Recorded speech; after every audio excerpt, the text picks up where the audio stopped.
Welcome back to my channel. चलिए शुरू करते हैं। তোমরা আগের ভিডিওতে দেখেছো কিভাবে আমরা পাইথনকে ইনস্টল করতে পারি।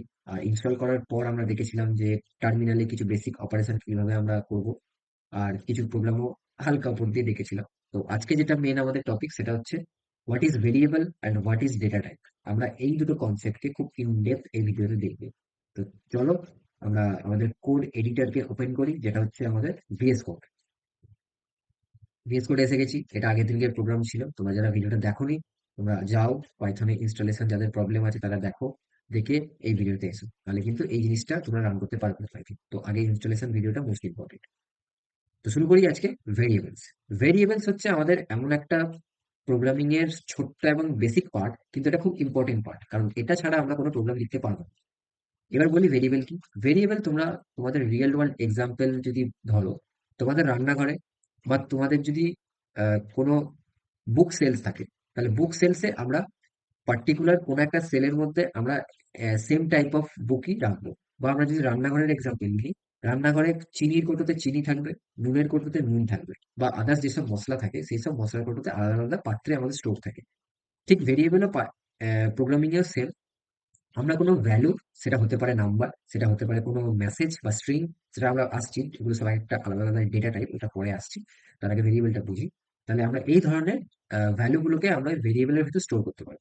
তাহলে আমরা সেটা কিভাবে করবো? আমরা যদি সাপোজ একটা ফার্স্ট নামের একটা ভেরিয়েবল নিচ্ছি, ফার্স্টের ভেতরে আমরা 12 স্টোর করছি, তো এটা একটা ভেরিয়েবল। আমরা যদি লাস্ট বলে একটা ভেরিয়েবলের নাম নিই, এখানে আমরা 55 স্টোর করছি, তাহলে এটা একটা ভেরিয়েবল। এবার আমরা কোন একটা ভেরিয়েবলের নাম কে লেখার জন্য কিছু রুলস অ্যান্ড রেগুলেশন আছে। আমরা যা তা ভেরিয়েবলের নাম লিখতে পারবো না। খুবই বেসিক একটা জিনিস এটা। তো ফার্স্ট রুলস যেটা, তো আমরা কোনো ভেরিয়েবলের আগে আমরা নিউমেরিক ভ্যালু ইউজ করব না। মানে এরকম যে আমরা জিরো দিলাম বা যে কোনো নিউমেরিক ভ্যালু দিয়ে আমরা হয়তো ফার্স্ট এইভাবে লিখছি, তো এই ধরনের জিনিস আমরা করবো না। এটা একটা গেল ফার্স্ট রুল। সেকেন্ড রুল হচ্ছে আমরা ভেরিয়েবল নামের সাথে কোনো স্পেস দেবো না। আমরা যদি এখানে ফার্স্ট স্পেস দিয়ে লাস্ট এভাবে লিখি, তো এটা কিন্তু পাইথনের কাছে একটা এরর, ও বুঝতে পারছে না যে কোনটা আসলে ভেরিয়েবল, লাস্টেরটা না ফার্স্টেরটা। তো এই ধরনের জিনিস আমরা করবো না। এই ধরনের জিনিস আমরা করবো না। তো এটা গেল। নেক্সট হচ্ছে আমরা তাহলে কি করব? আমরা ভেরিয়েবলের নাম আমরা এভাবে সিঙ্গেল সিঙ্গেল লিখতে পারি, অথবা আমরা যদি ওরকম ফার্স্ট অ্যান্ড লাস্ট লিখতে চাই, তাহলে হয় আমরা সেটা আন্ডারস্কোর দিয়ে লাস্ট লিখবো, অথবা আমরা এলটা ক্যাপিটাল দিয়ে লাস্ট এভাবে লিখতে পারি। তো এটাও একটা হতে পারে। আরেকটা হতে পারে যে আমরা যদি ভেরিয়েবল নামের আগে আন্ডারস্কোর ইউজ করতে পারি first। এভাবে আমরা ভেরিয়েবল নামকে ডিক্লেয়ার করতে পারি। এইগুলো আমাদেরকে একটুখানি খেয়াল রাখতে হবে। ব্যাস। এবার আমরা যদি চাই কোন একটা ভেরিয়েবলের ভেতর আমরা ফার্স্ট অ্যান্ড লাস্টে ঢুকিয়েছি, দিয়ে ওটাকে আমরা জাস্ট প্রিন্ট করবো। তো প্রিন্ট প্রিন্ট ফার্স্ট। এবার যদি আমরা ফার্স্টটাকে প্রিন্ট করে, তো আমরা দেখবো যে আমাদের টার্মিনালে কিভাবে আমরা রান করতে পারি। পাইথনকে রান করার জন্য লিখতে হয় পাইথন স্পেস দিয়ে আমাদের যে ফাইল নাম সেটা, এটা আমরা কিভাবে শর্টকাট দিয়ে ইউজ করতে পারি। আমরা ফাইল নামের প্রথম যে ওয়ার্ড গুলো আছে সেটা দেবো, দিয়ে আমরা ট্যাব প্রেস করবো। আশা করি পুরোটা নিয়ে নেবে। নিয়ে নেওয়ার পর এন্টার দিলে আমরা দেখো 12 প্রিন্ট পেয়েছি। কারণ 12, তার কারণ হচ্ছে ফার্স্ট আমরা প্রিন্ট করেছি, এখানে 12 ভেতরে অ্যাসাইন করা ছিল তাই। তো এইভাবে আমরা ভেরিয়েবলকে ইউজ করতে পারি। আরেকটা ইউজ কেস দেখি, আমরা যদি একটা অ্যাডের প্রোগ্রাম করি, সাপোজ আমাদের কাছে একটা এ ভেরিয়েবল আছে যেখানে আমরা ঢুকিয়েছি 2, আর আমাদের কাছে একটা বি ভেরিয়েবল আছে যেখানে আমরা রেখেছি 5। এবার বলে রাখি, এই ভেরিয়েবল এই ভেরিয়েবলের যে নামটা তোমরা যা খুশি নিতে পারো, এরকম কোনো রেস্ট্রিকশন নেই যে ভেরিয়েবলের নামের পেছনে কোনো একটা কারণ থাকে বা কিছু, তোমরা ভেরিয়েবল নেম যে কোনো খুশি নিতে পারো। তো আমরা যদি এটাকে প্রিন্ট করাই, তাহলে কি করে করাবো? এর ভেতর 2 আছে অ্যান্ড বি এর ভেতর 5 আছে, তাহলে এ প্লাস বি। এটাকে আমরা যখন প্রিন্ট করাবো, তাহলে সেম জিনিসটা আবার আপ অ্যারো প্রেস কি প্রেস করবো, করার পর 7, 12টা আগের প্রিন্টের রেজাল্ট এসছে আর এটা 7 রেজাল্ট এসছে। তাহলে এইভাবে আমরা ভেরিয়েবলকে দেখতে পাই। এবার আসি ডেটা টাইপে। এবার আমাদের পাইথনে কত রকমের ডেটা টাইপ আছে, তার জন্য আমি এখানে একটা শর্ট নোট করে রেখেছি। আমি সেটাকে উপরে আনছি, একটা একটা করে আমরা দেখব। তো ফার্স্ট হচ্ছে ডেটা টাইপ, যেটা কি, যে আমাদের কাছে আছে নাম্বার টাইপের ডেটা টাইপ। এবার নাম্বার টাইপস এর মধ্যে কতগুলো পড়ছে? ফার্স্ট হচ্ছে ইন্টিজার। এবার ইন্টিজার কি? ইন্টিজার হচ্ছে, ধরো নাম্বার 5 বা 8, মানে যে কোনো ইন্টিজার হবে, সেগুলো হচ্ছে আমাদের ইন্টিজার ক্যাটাগরির মধ্যে পড়ছে। তো সাপোজ আমরা একটা ভেরিয়েবলের ভেতর 25 স্টোর করলাম, এটা একটা ইন্টিজার। এবার আমরা কি করে বুঝবো এটা ইন্টিজার? আমার কথাই কেন তোমরা শুনবে? এখানে আমরা চেক করতে পারি। কিভাবে চেক করবো? প্রিন্ট লিখবো, লিখার পর টাইপ দেবো, টাইপ একটা ফাংশন, যে ফাংশনটা কি করে, তার ভেতর যে আর্গুমেন্টটা আমরা পাস করি, সেই আর্গুমেন্টটা ফাংশন কল করে ওটার টাইপটা আমাদের দেখিয়ে দিই। তাহলে আমি পাইথনটাকে যদি আবার রান করে, সরি আগের গুলো একটুখানি আমরা কমেন্ট আউট করে নিই, কারণ ওগুলো ডিস্টার্ব করবে। কমেন্ট আউট করলাম, সেভ করলাম, সেভ করার পর টার্মিনাল ওপেন করলাম, আপ অ্যারো কি প্রেস, এই যে ক্লাস ইন্ট, মানে এটা ইন্ট টাইপের। এবার এটা কেন ক্লাস দিল সেটা আমরা যখন আরো ইনডেপথ করবো তখন আমরা বুঝতে পারবো। আপাতত এইটুকু ফোকাস করো যে ইন্ট, ইন্ট মানে ইন্টিজার এখানে। তাহলে এটা গেল ইন্টিজার টাইপের। ওকে, নেক্সট হচ্ছে ফ্লোট। ফ্লোট হচ্ছে সেই সব নাম্বার গুলো যেগুলো ফ্লোটিং পয়েন্ট ভ্যালু ক্যারি করে। যেমন কোনগুলো হতে পারে 2.6 অথবা 85.01, এই ধরনের যেসব নাম্বার গুলো আছে এগুলো সব ফ্লোট নাম্বার। তো এটাকে আমরা ধরো একটা এফ নামের একটা ভেরিয়েবল নিলাম, সেখানে আমরা 8.6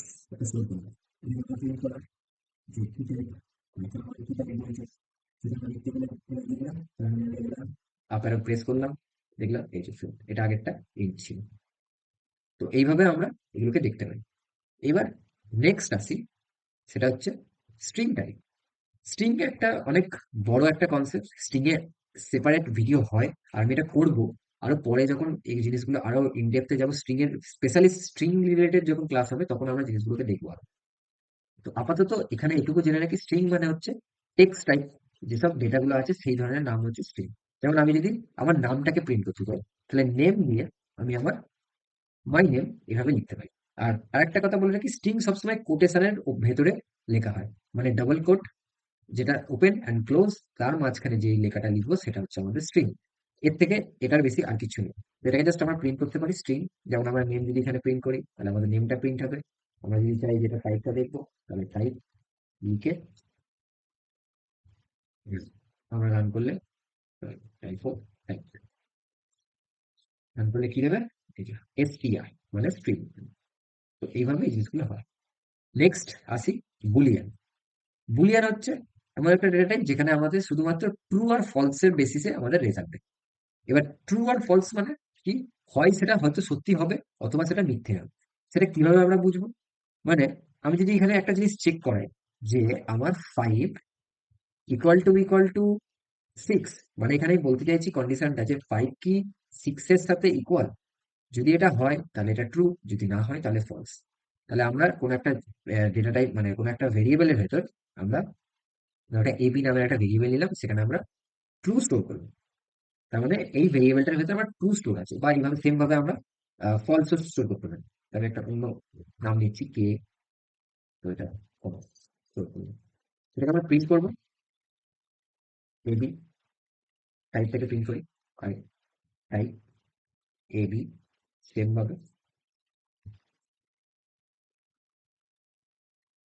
ভাবে কে।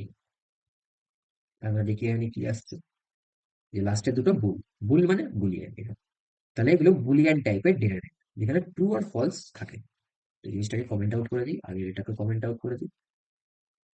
এবার আসি নান টাইপ। নান একটা ডেটা টাইপ যেটার মধ্যে কিছু থাকে না। মানে আমরা এভাবে এটাকে লিখতে পারি যে এর ভেতর জাস্ট নান, এনটা ক্যাপিটাল, সেটা মাথায় রেখে। নান, নান মানে কি, আমরা এই ভেরিয়েবলটার ভেতর কোনো রকম কোনো ভ্যালু নেই। এটাকে আমরা যদি প্রিন্ট করাই তো আমরা দেখতে পাবো টাইপ দিয়ে, টাইপ এ, তাহলে এই টাইপটা আমাদের কিরকম দেখাবে, সেটা হচ্ছে আমাদের নান টাইপের একটা ডেটা টাইপ। তো এইগুলো এইভাবে কাজ করে। নেক্সট আসি সিকোয়েন্স টাইপ ডেটা টাইপ। এবার সিকোয়েন্স টাইপের মধ্যে কি পড়ছে, লিস্ট পড়ছে, টাপল পড়ছে, আর রেঞ্জ টাইপ পড়ছে।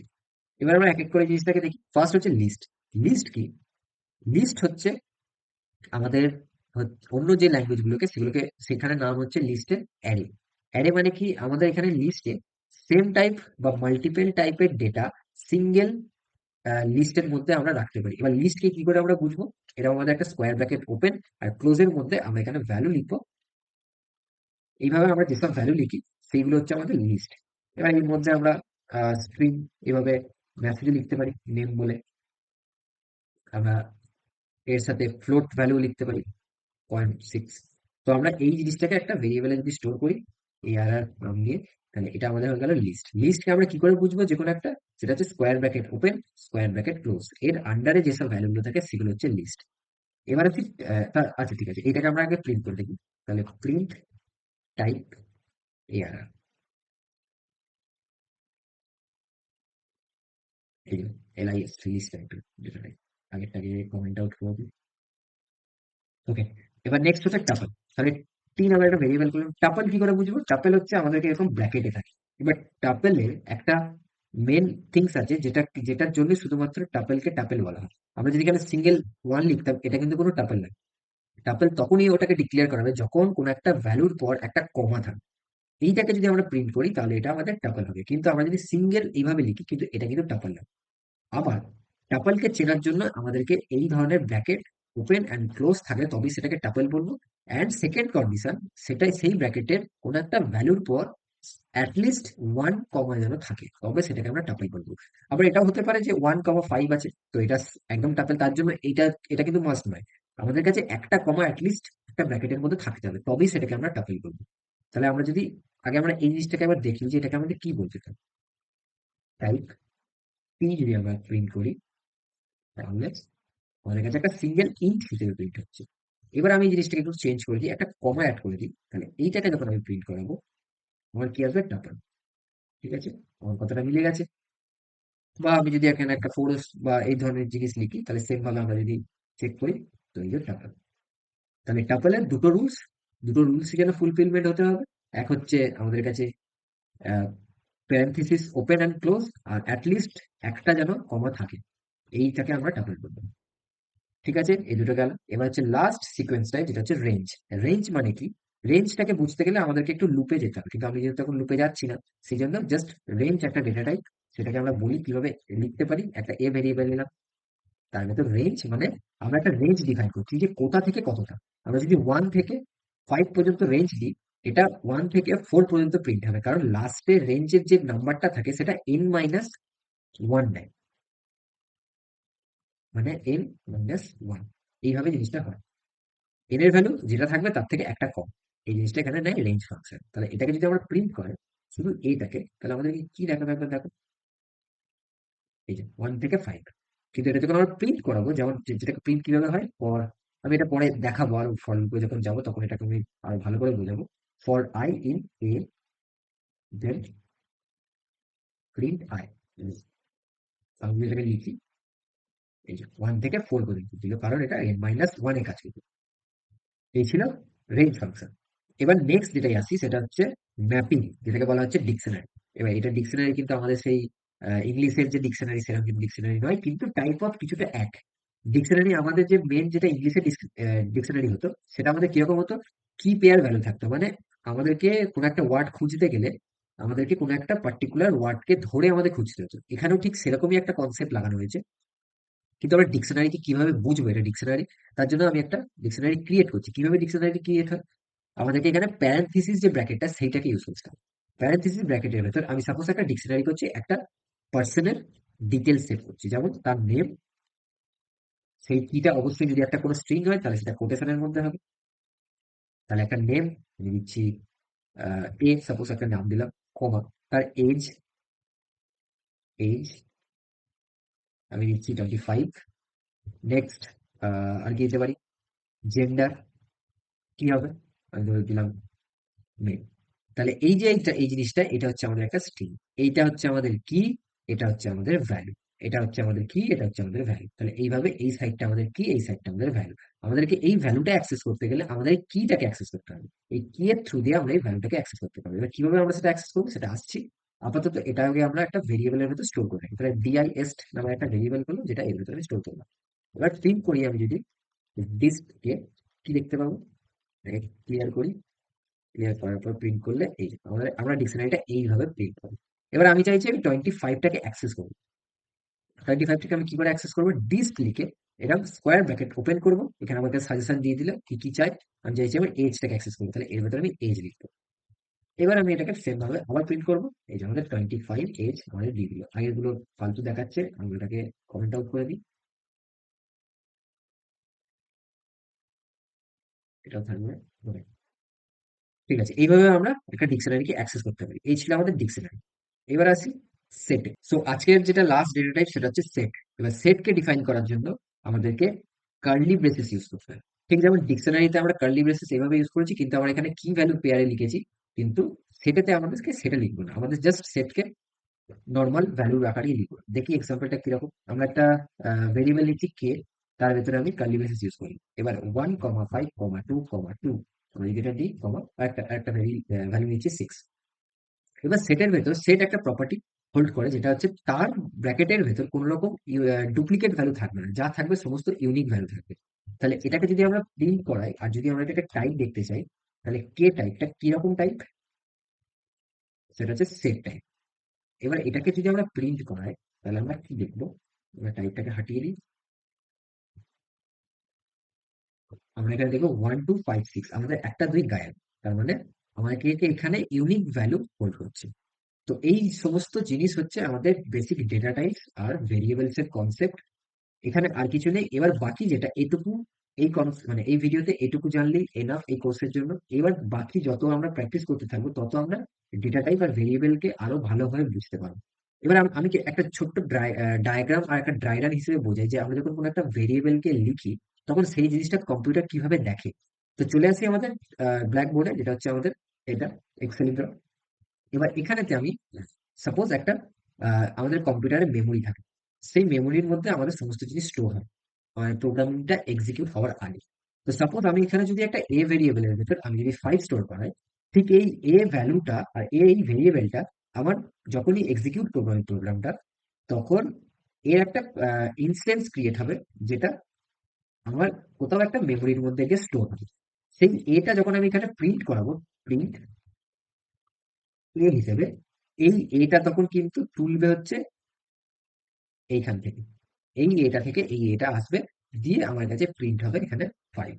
তাহলে এইভাবে আমাদের ভেরিয়েবলটা অ্যাসাইন হয় আমাদের একটা মেমোরি অ্যালোকেশন, তারপর সেই জিনিসটা অ্যাক্সেস হয়ে আমাদেরকে আউটপুটে শো করে। এইভাবে আমাদের প্রোগ্রামটা এক্সিকিউট হয়। তো আজকের ভিডিওটা এতটাই। এরপরে আরো ডিটেলসের ভিডিও আসবে, আস্তে আস্তে এইভাবেই আমরা এগোবো একটু একটু করে। তো এটাই ছিল আজকের মেন কনসেপ্ট। তো যদি ভালো লেগে থাকে লাইক করো, সাবস্ক্রাইব করো। যদি তোমাদের আর বন্ধু বান্ধব নতুন কিছু শিখতে চাইছে, তাদেরকে এই ভিডিওটা সাজেস্ট করো। আর আমার চ্যানেলটা একটু সাপোর্ট করো। আর সঙ্গে থেকো আরো নতুন নতুন ভিডিওর জন্য। তো স্টে টিউনড।